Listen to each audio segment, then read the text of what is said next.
자, 이번 시간에는 아이소카이네틱 검사에서 우리가 일반적으로 근력 중요하죠. 그런데 근력만큼 중요한 게 바로 주동근과 기랑근의 비율입니다.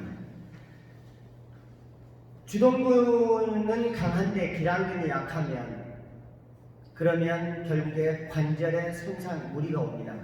그래서 결국 우리는 주동근과 기랑근의 비율을 매우 중요한 부상, 인저리의 지표라고 얘기를 하고 있습니다.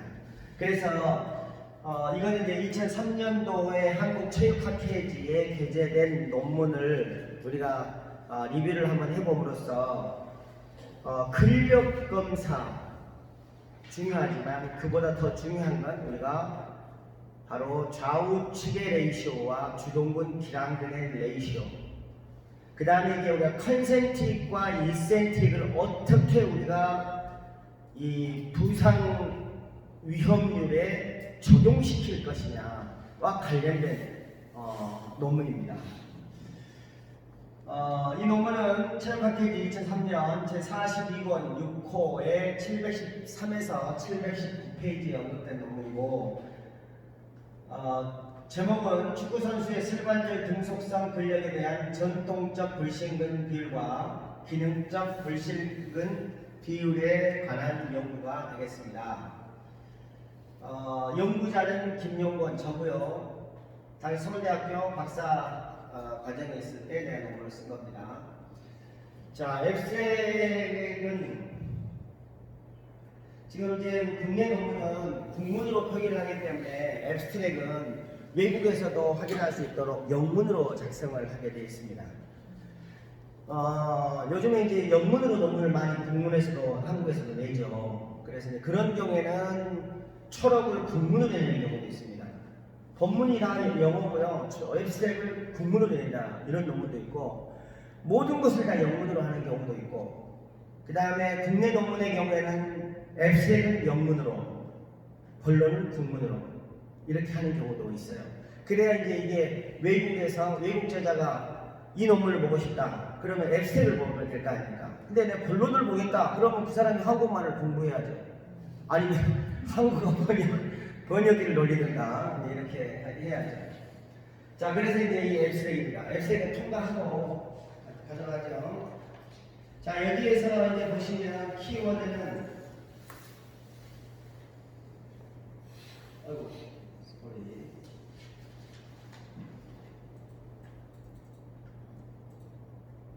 키워드는 보시는 바와 같이 Functional Knee Strength, Hamstring Quadricep Ratio, 아이소카이네틱, 사카가 되겠습니다. 자, 이렇게 하나, 둘, 셋, 네 개죠. 네 개가 키워드가 되겠습니다. 그 다음에 연구자의 주소가 있습니다. 제가 옛날에 한메일을 썼네요.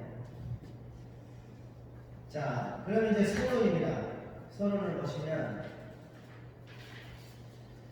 자, 축구에 있어서 대퇴사두근과 햄스트링근의 주된 활동 근육입니다. 대퇴사두근은 점프를 하고 볼을 키킹하는데 매우 중요한 역할을 하기 때문에 지도자들은 강한 킥력을 기르기 위해 대퇴사두근을 훈련하는 데 집중을 하고 있지만, 이에 반해서 햄스트링근을 훈련시키는 것을 부차적인 문제로 생각하고 있습니다. 이 말은 누가 했습니까? 1992년 토마스라는 사람이 이 얘기를 한 거예요. 그러니까 킥력을 좋게 하려고 지도자들이 쿼드리셉 운동만 주관화시키는 거예요. 그리고 이행을 안 시키는 거예요. 자, 이렇게 슬관절에 대한 적절한 평가를 하기 위해서는 근력의 정도와 양측 근력의 차이, 근력 곡선의 형태, 그리고 햄스트링근과 대퇴사두근의 비율이 중요한 정보를 제공합니다.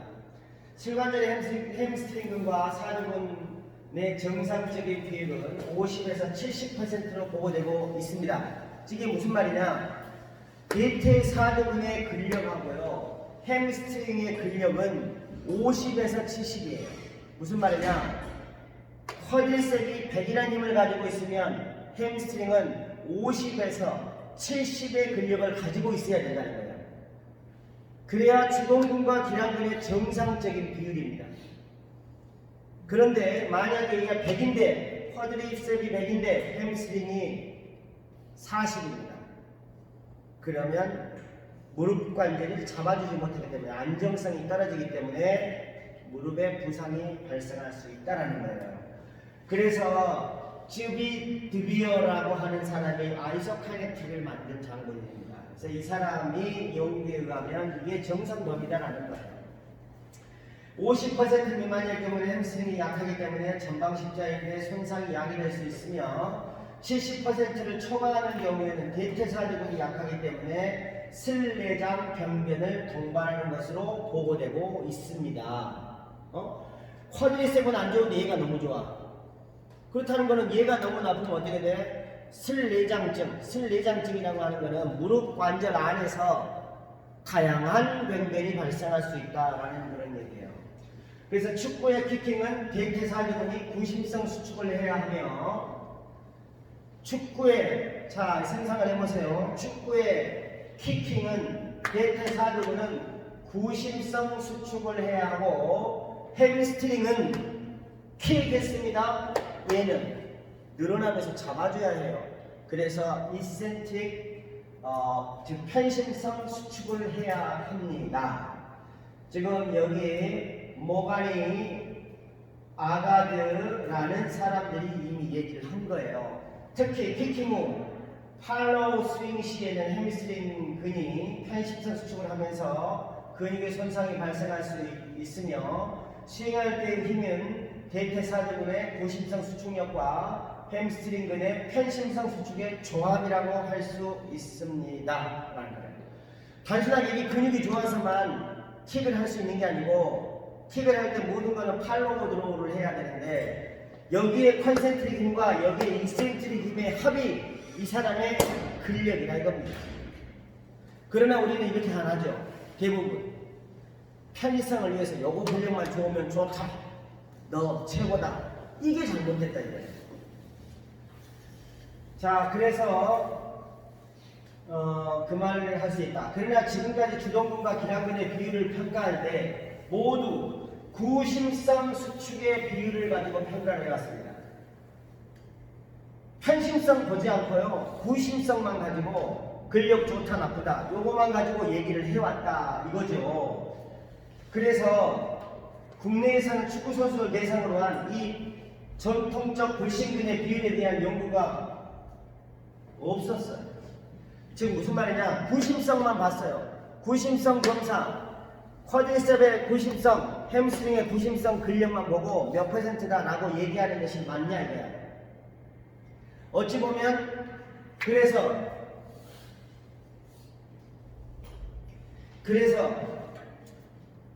지금 이 국내에서 그래서 제가 이제 굴신근의 비율에 대한 연구도 이제 제가 처음 했은 거예요. 2000년에 축구 선수들 대상으로 해서 굴신근이 어느 정도다라고 최초 보고 거예요. 2000년. 이때가 언제냐? 이 데이터가 누구냐? 2002년 월드컵 대표 선수들이에요. 그 전에 수입됐습니다. 자, 그래가지고 축구 선수는 이 정도, 국대급은 이 정도다라고 이제 제시를 한 겁니다. 그런데 기능적 불신근의 비율은 없었습니다. 그래서 이제 이 연구가 없었다 이 말이에요. 이제 지금 이건 연구의 필요성을 지금 얘기를 하는 겁니다. 그러니까 항상 논문을 쓸 때는 연구의 필요성, 왜 이 연구가 필요한지를 밝히는 거예요. 그러니까 축구 선수 대상으로 해서 불신근에 대한 비율 또한 최근에 있었고 기능적 불신근 비율은 아직까지 연구된 바가 없다 이거예요. 왜 이 기능적 불신비가 중요하냐? 우리가 차는데 중요한 게 아니고 중요한 건 뒷근육이 잡아줘야 된다 이 말이에요. 못 잡아주면 결국에 부상으로 이어지니까. 그래서 얘의 컨센트릭과 얘의 이센트릭을 비교하는 게 맞지 않느냐. 근데 이 연구는 없다. 스포츠 현장의 햄스트링 좌상과 여기 참 많잖아요. 슬관절 병변의 원인을 규명하는 데 있어서 슬관절의 기능적 불신비에 대한 연구가 더욱 절실한 것으로 사례된다. 없기 때문에 이게 필요성입니다.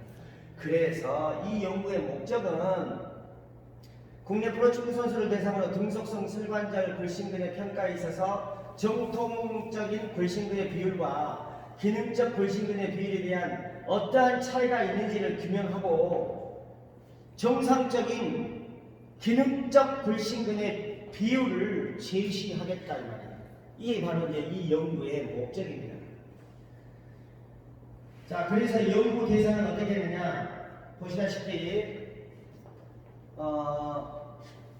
15명의 프로축구 선수, 아프지 않은 자, 신인 검사를 받기 위해 병원에 내용을 한 15명을 대상으로 해서 했습니다. 20.7세, 178.3cm, 체중 75.1, 체지방 8.6, 경력 8.5년, 내 이제 신체적 특성을 가지고 있고, 실험 도구 및 측정 방법은 당시에 사이맥스 770이라는 장비를 이용을 했습니다. 자, 770을 이용을 해서 각속도는 초당 60도, 초당 180도, 초당 240도에서 각각 4회의 연습을 실시한 후에 4회를 실시했습니다. 각속도별로 회심을 30초를 놓고 각각의 측정값에 대한 오류를 최소했습니다. 측정은 구심성 근력을 먼저 측정한 다음에 1시간 동안 휴식을 취하도록 하고 다시 편심성 수축을 했습니다. 구심성을 먼저 한 이유는 뭐냐? 구심성 수축이 근력이 더 약하거든요. 편심성이 더 강하거든요. 초반에 너무 강한 걸 하게 되면 피로도가 오기 때문에 구심성을 먼저 한 겁니다. 자, 검사 결과값을 토대로 전통적 골신근의 비율과 기능적 골신근의 비율은 다음의 공식으로 계산하였다. 즉 뭐냐? 컨벤셔널 HQ 레이시오잖아요. 햄스트링 쿼드리셉 비율이라는 얘기입니다. 햄스트링 쿼드리셉 약자고요. 이건 전통적인 방식, 지금까지 해왔던 거. 그 다음에 기능적인 HQ 레이시오. 기능적인 HQ 레이시오는 뭐냐? 바로 이겁니다. 자, 전통적인 HQ 레이시오는 컨센트릭과 컨센트릭을 본 거예요. 논문을 보시면 더 자세히 햄스트링의 컨센트릭과 쿼드리셉의 컨센트릭의 레이시오를 본 겁니다. 지금 다 대부분 이렇게 보고 있죠. 지금 스포츠과 학생 다 이렇게 보고 있어요. 왜? 이 검사가 편하거든요. 이 센트릭 검사하기는 조금 힘들어요. 그러니까 이걸 하는 거예요. 자, 그래서 이렇게 보는 거고, 기능적인 검사는 뭐냐? 아까 얘기했죠. 얘 컨센트릭하고 얘 이센트릭의 레이시오를 보는 거예요. 자, 이게 바로 펑셔널 HQ 레이시오다.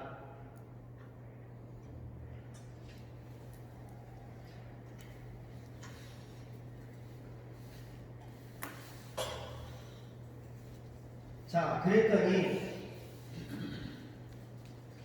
자료 처리는 SPSS10이라는 프로그램을 사용했고요. P값은 0.0으로 했습니다. 자, 그래서 쭉 보시면 표만 보도록 할게요. 자, 표 2입니다. 자, 여기는 니 플렉션의 각도, 무릎 굽힘이죠. 60도에서 자, ND는 뭐냐? 밑에 나오죠. 넌 더미넌트다. 즉 비주축입니다. 사용하지 않는 다리. 그 다음에 D는 사용하는 다리, 도미넌트예요. 자, 그래서 두 개를 보면 60도에서는 128.8이고 도미넌트가 126.3입니다. 그 다음에 180도에서는 93.7이고 96.6입니다.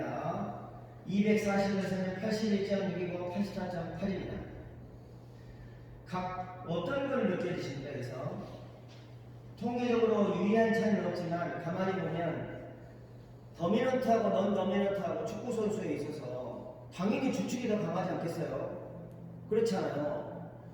그런데 각속도가 느리면 오히려 넌 더미넌트가 강했고요. 각속도가 빨라질수록 더미넌트가 점점 더 커졌어요.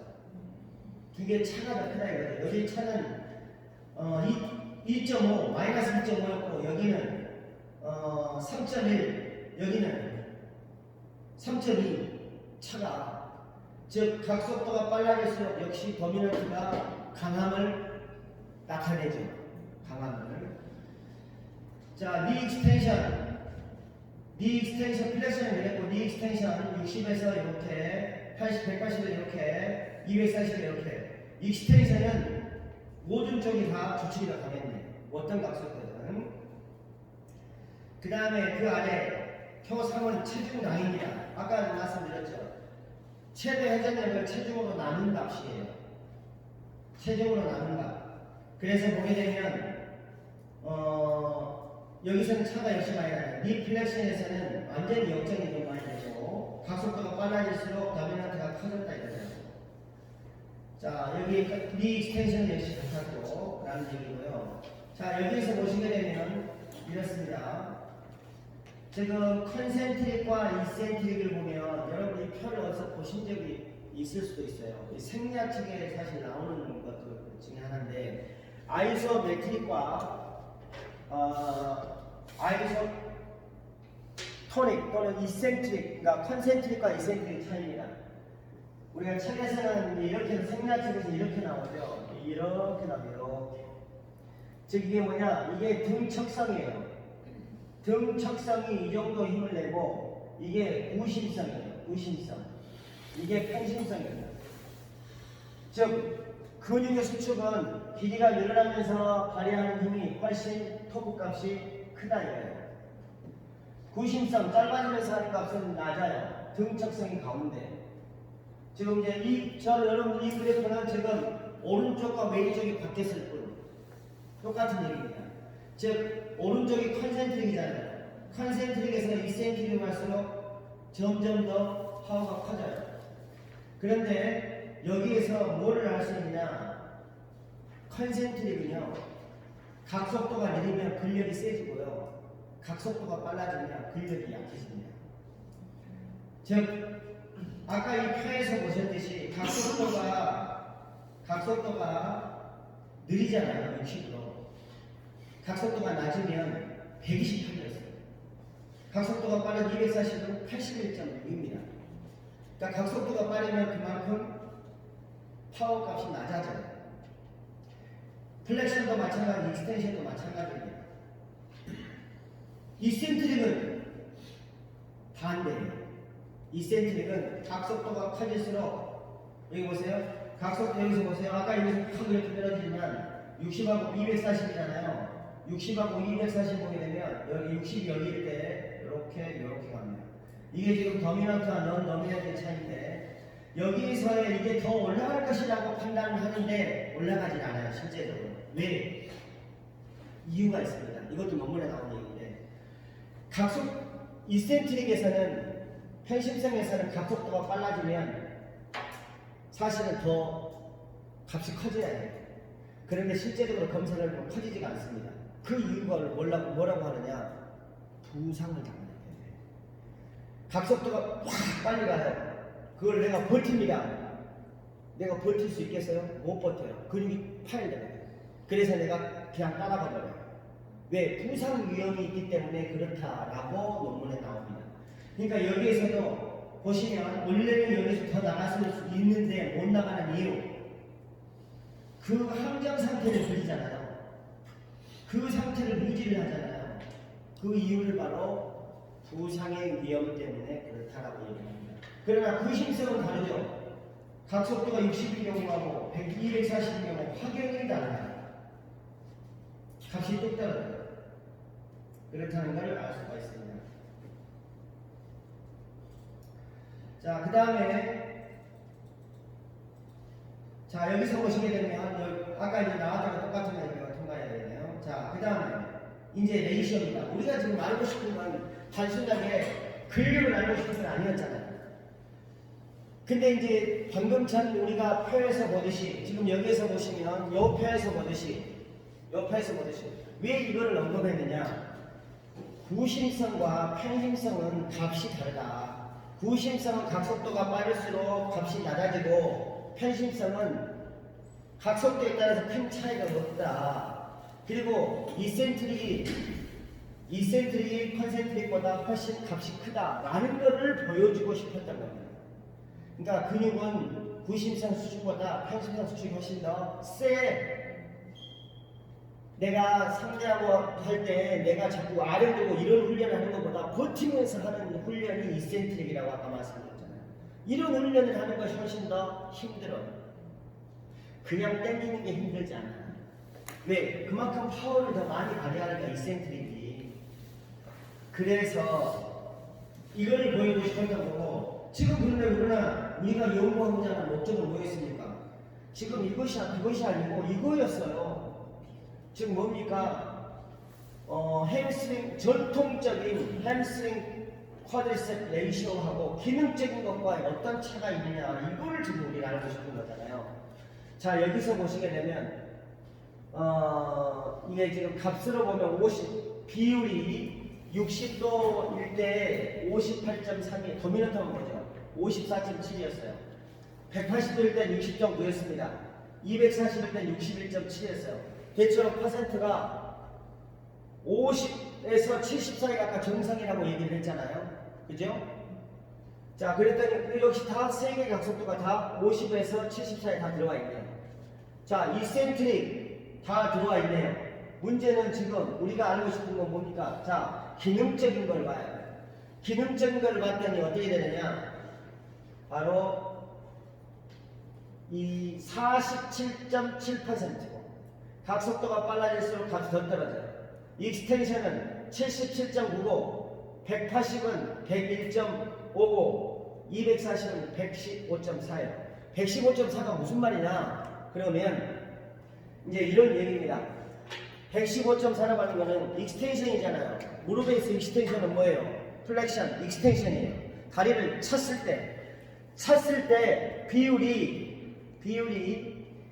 얘가 100이면 D는 115라는 거예요. D가 더 강해야 된다 이겁니다. D가 더 강해야 해. 자, 그 다음에 D가 더 강해야 해. 그러니까 우리가 그래야 안 다친다는 얘기예요. 우리는 얘만 근육을 강화시켰잖아.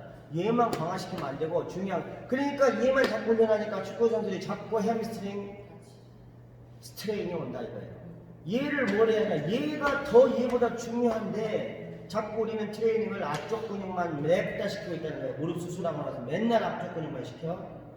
앞쪽도 중요하지만 뒤쪽 또한 앞쪽 이상으로 중요한데. 그래서 이 레이시오가 일반적으로 우리가 50에서 70이라고 알고 있었는데 실제적으로 50에서 70이라기보다는 플렉션 할 때는 40에서 30이고 익스텐션 할 때는 약 80에서 120까지 간다라는 그런 얘기입니다. 자, 그래서 여기서 보시게 되면 여기 보세요. 이 표는 이제 딱 테이블보다는 표가 눈에 확 들어오니까, 자, 이게 전통적인 굴신기는 이렇더라는 거예요. 즉 구부리거나 펴거나 모든 게 다 50에서 70 사이에 있으면 돼요. 구부리거나 펴거나.